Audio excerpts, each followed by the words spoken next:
¿Qué tal?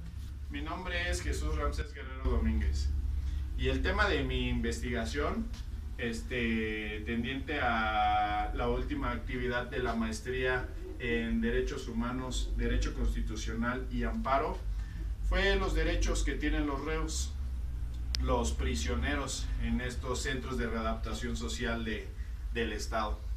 El inicio de una vida llena de sufrimiento, aislamiento, depresión, humillaciones y tratos denigrantes e intimidatorios es lo que le espera a cualquier persona que pise uno de estos penales.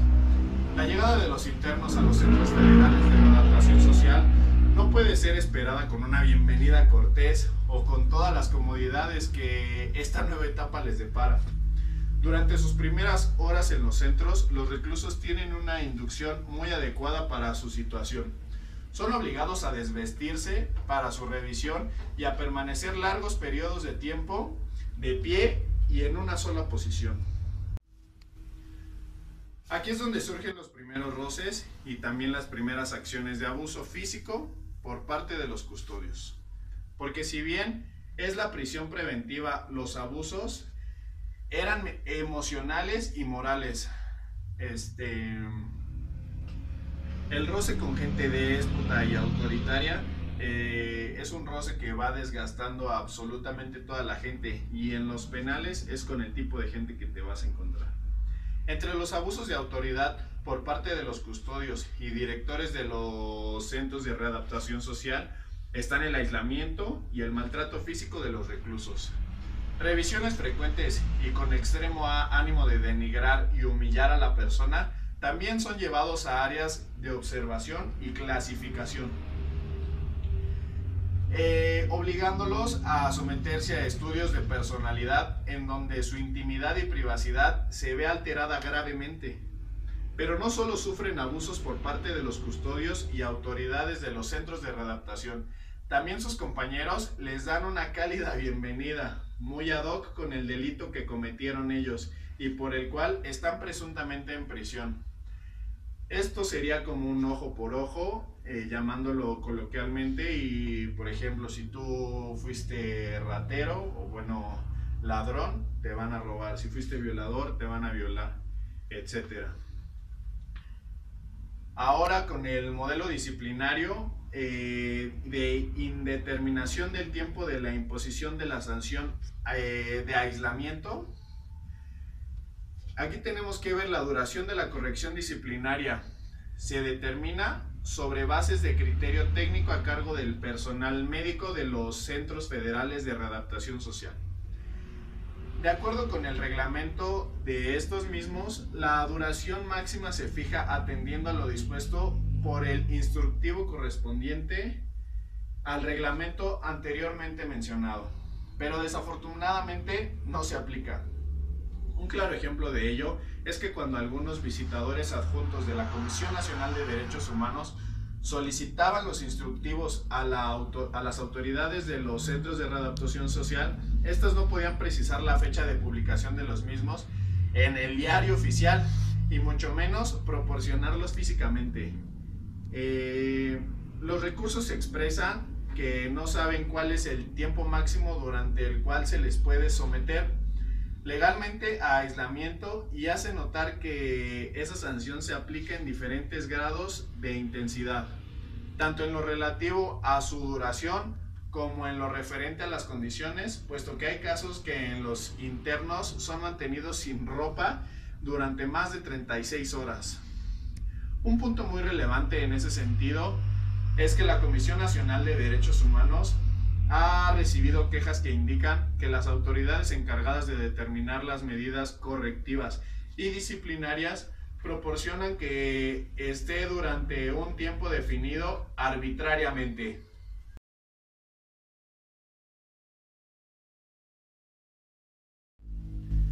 En cuanto al aislamiento, se acepta su aplicación siempre que no conlleve circunstancias o condiciones como las señaladas, que hagan sufrir más a la persona y que exista certificación médica por escrito de que el interno puede soportarla. La sección de aislados deberá ser atendida diariamente por servicios médicos, psiquiátricos, de psicología y de trabajo social, para todos los efectos de realizar la evolución de los internos, obviamente en esas condiciones. Y eventualmente proponer al Consejo Técnico Interdisciplinario del Centro de Readaptación Social el cambio o salida del recluso, dado que el aislamiento es una sanción extrema, porque consiste en una restricción de libertad de manera intensificada.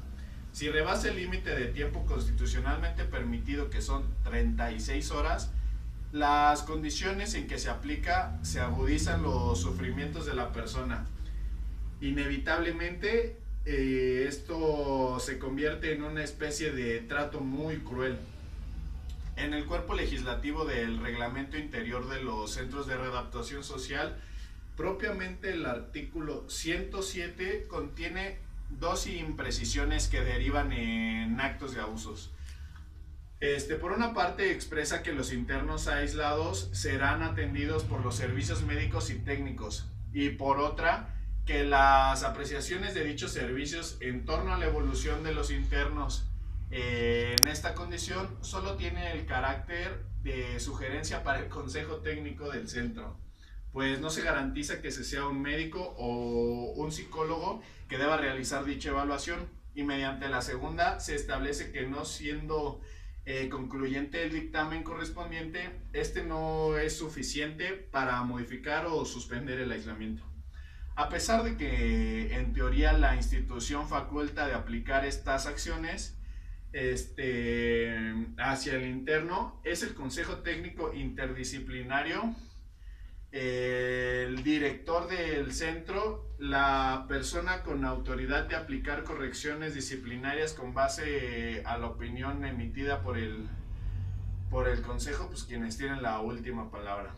Esto es una acción negativa, puesto que la misma solo sirve para fortalecer la inseguridad jurídica, porque legitima y no controla los actos del director. Por ello se hace necesario un mayor control de la legalidad para garantizar el derecho de impugnación, existiendo una institución autónoma por ley que controle estos actos.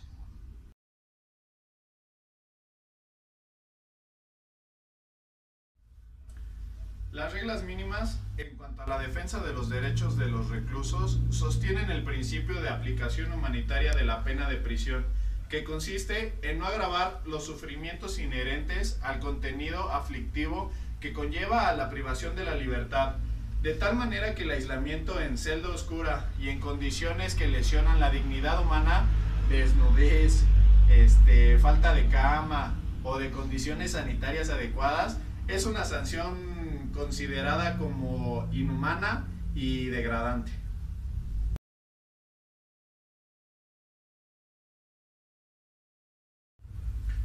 La visita familiar.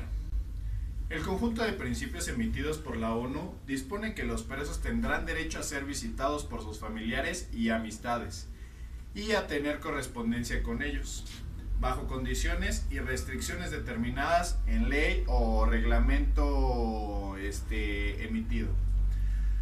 Por lo que atañe a las visitas, el reglamento interno de los mismos centros de readaptación social dispone que toda persona ajena al mismo requerirá autorización especial del director para entrar.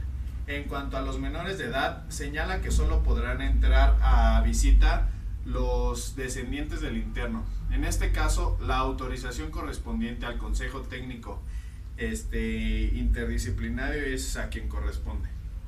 La visita familiar solo se acepta cuando es promovida o requerida por el recluso. Los visitantes están obligados a someterse a revisión por parte del personal de seguridad y custodia. Queda prohibida la introducción por parte de los visitantes, obviamente, de dinero y de cualquier alimento o sustancia destinada a los internos. Algunos presos y sus familiares se han quejado de que los sitios destinados para la visita familiar no son los idóneos para llevarlos a cabo, puesto que en ellos no existe un espacio que tome en cuenta la visita de niños, además de que a estos últimos se les exige un comportamiento impropio, obviamente de su edad. El permanecer sentados durante todo el tiempo que dura la visita, el espacio destinado a las visitas es constantemente vigilado y de tal forma que los visitantes no encuentran privacidad y se sienten intimidados, obviamente, por la presencia de los custodios, quienes asumen actitudes agresivas para las personas, como el no permitir que los visitantes se levanten de su asiento ni que tengan contacto corporal con el interno visitado.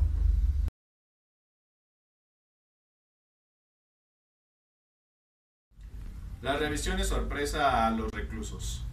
Las llamadas revisiones zorro, a cargo de los miembros de seguridad externa de los centros. En estas no se utiliza el personal de los mismos cefresos, el de los centros de readaptación social.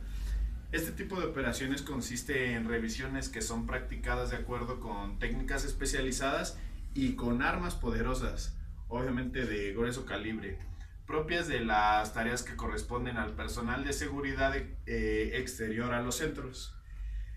Quienes lo practican también llevan consigo perros amaestrados para la detección de sustancias prohibidas, lo que produce un efecto intimidante y angustioso en el ánimo de los internos.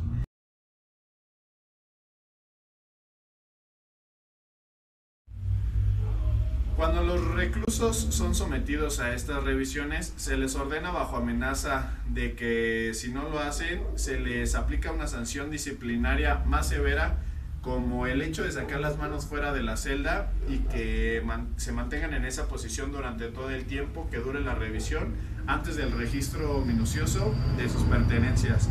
Los reclusos son obligados a desnudarse y son revisados de manera exhaustiva. Estas medidas, antes de contribuir a la seguridad, buscan humillar e intimidar a los internos.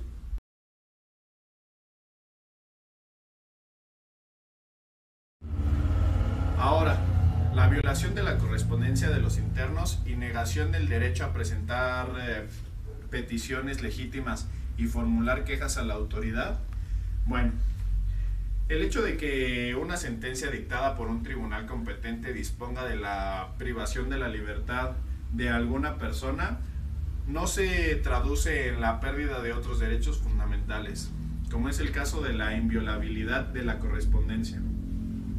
Durante las visitas de encuestadores e investigadores de la Comisión Nacional de Derechos Humanos, los internos de los centros de readaptación social se han quejado de serias transgresiones a su derecho a la privacidad, puesto que la correspondencia que les pertenece es sistemáticamente violada, y especialmente aquella que mandan al exterior. Este hecho incide de manera negativa en la posibilidad que tienen los internos para presentar quejas sobre violaciones a sus derechos humanos. Es indignante decir que en el reglamento interior de los centros no existen normas que faculten a las autoridades o a sus agentes a violentar la correspondencia por razón alguna, y en caso de que existieran dichas normas, están seriamente como para tomarse inconstitucionales. Sin embargo, la interferencia en la correspondencia de los internos es una acción más que común en los centros de readaptación social. Las reglas mínimas refieren en lo concerniente a los principios de ejecución humanitaria de la pena, que el sistema penitenciario mexicano no debe agravar los sufrimientos inherentes a la separación del recluso con el mundo exterior, puesto que resulta ser altamente conflictiva, pues despoja al individuo del derecho de disponer de su libertad.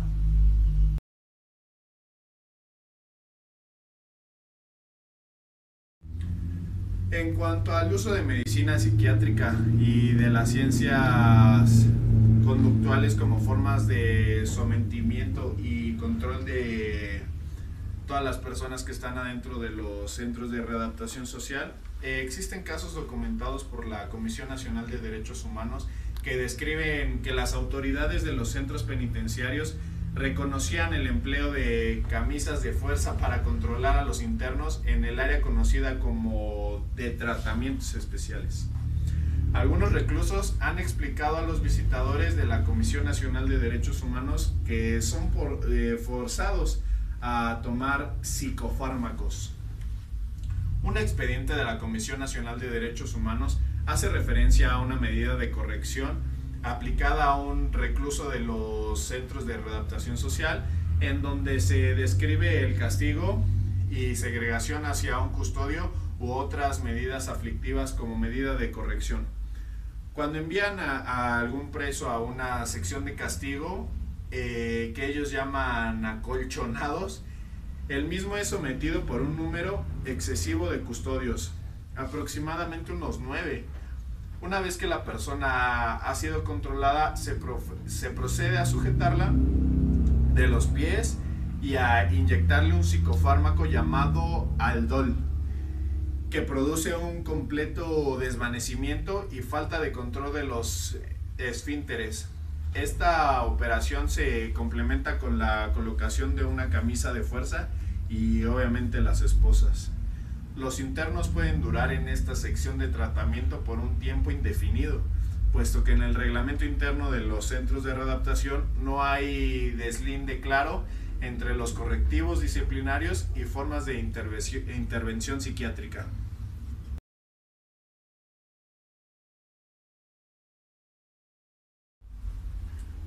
Las conductas de las autoridades para el control del cuerpo y la mente de los internos. Es un tema muy interesante. Este tipo de conductas, antes de buscar establecer seguridad en los centros federales de readaptación social, buscan humillar e intimidar a los presos para doblegarlos tanto física como moralmente.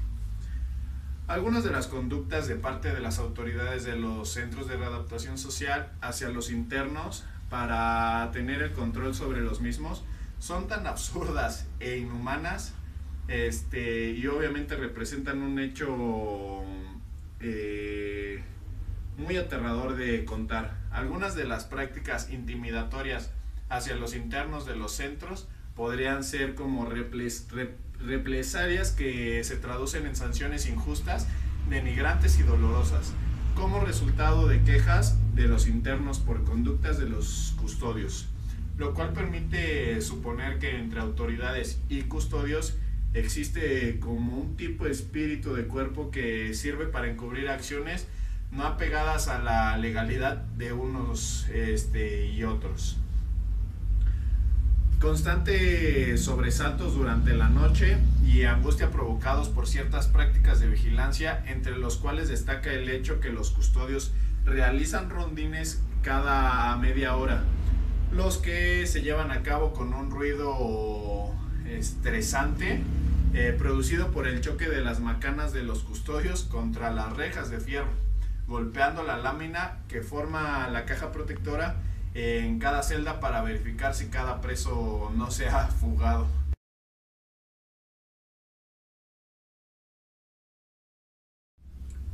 En cuanto a la violación al derecho del trabajo de los reclusos, aquí varios de los internos manifiestan que en las cárceles no existe un adecuado acceso al trabajo, lo que les produce un perjuicio no solo económico, sino también emocional.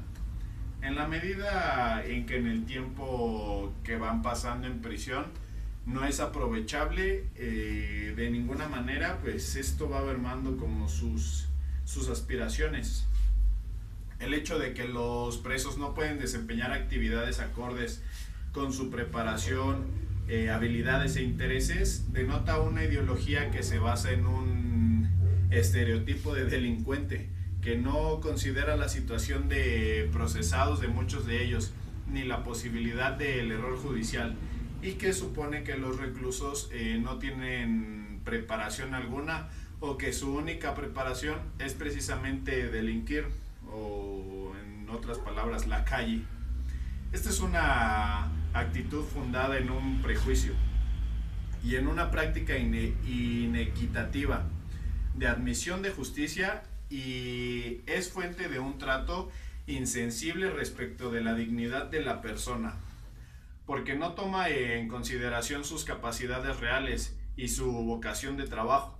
La actitud que asumen en esta materia las autoridades de los centros penitenciarios es todavía más grave, porque se impone el trabajo como un quehacer, podríamos llamarlo estéril, para fines de disciplina.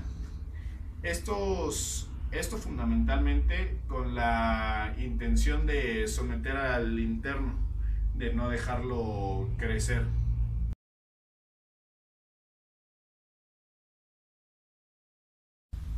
Finalmente, la incorporación del expresidiario a la vida cotidiana. Una vez que el expresidiario ha purgado su condena y ha seguido los trámites necesarios para obtener su libertad, llega el momento en que se vuelve a la vida cotidiana. Aquí es importante resaltar, yo creo que dos cuestiones. La primera es la afectación del expresidiario al ingresar a una nueva vida, ahora extraña para él. Y la segunda es el hecho de los perjuicios que provocan a la sociedad. Es importante señalar que el expresidiario en realidad nunca se readaptó socialmente, y si se hizo más sólida su formación delictiva, agravando sus estados emocionales, habiendo adquirido muchos vicios potenciales, además de los que ya tenía, para la sociedad, este hecho representaría una carga muy pesada, que trae consigo más estados de inseguridad, puesto que el expresidiario se ha acostumbrado a ser holgazán y a recibir alimentación sin el menor esfuerzo, a consumir drogas, y por el hecho de no saber hacer nada productivo, la única forma de allegarse de sus medios de subsistencia y de sus males necesarios sería delinquiendo.